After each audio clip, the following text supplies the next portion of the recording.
Mickey, how do you sum up that performance from Newcastle today? Stuck the script for the first 45 minutes. Probably a couple of things got away from in the first half, and we probably should have went in at half time ahead, I thought. So 45 minutes stuck the script, and then last bit we just didn't. We sort of didn't take opportunities in that second half. I think we went into there 22 10 times and we got one try in the full game. There's times where we've obviously been held up over the line. We've had a try disallowed. We've picked and went by ourselves. We've sort of just went off script a little bit. If we get two of those tries, the game would be slightly different, you know. And they're starting to think that they're all blooming out. They're on their way back, and it gets a little bit. They get a little bit tighter. Instead, they score sort of a bit of a softish try. And then, as I said to you before the game, you know what these are like. Once the crowd gets behind them and they start going and little offloads get away and stuff like that, it becomes a bit of a tough game.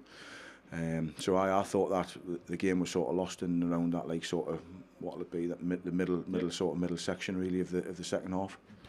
As a coach, how frustrating is it when you see a team going off script like that? And I'm sure a lot of it is born of frustration, of an anxiety to try and capitalise, knowing where you are on the table, knowing how important these matches are.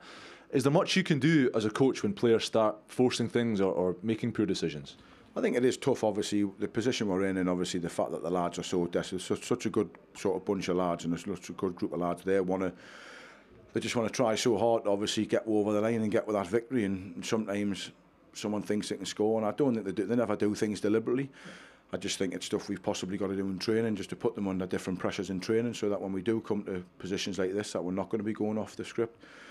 Obviously, it's tough as a coach sitting there because you can't get any messages on really, and there's not a great deal you can do. But we've just got to do a little bit more in the week just to try and put them in position. So hopefully, when they get to positions like this in a game, you know, they're going to be able to come through and we'll get a victory.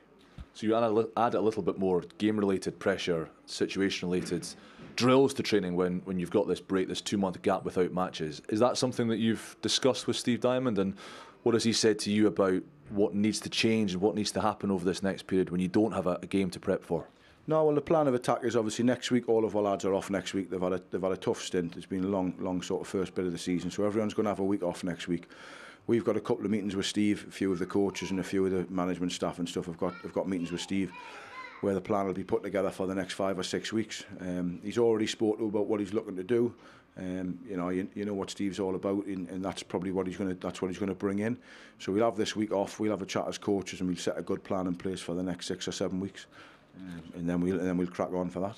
Mickey, good man. We appreciate your time. No bother. Thanks a lot. Cheers.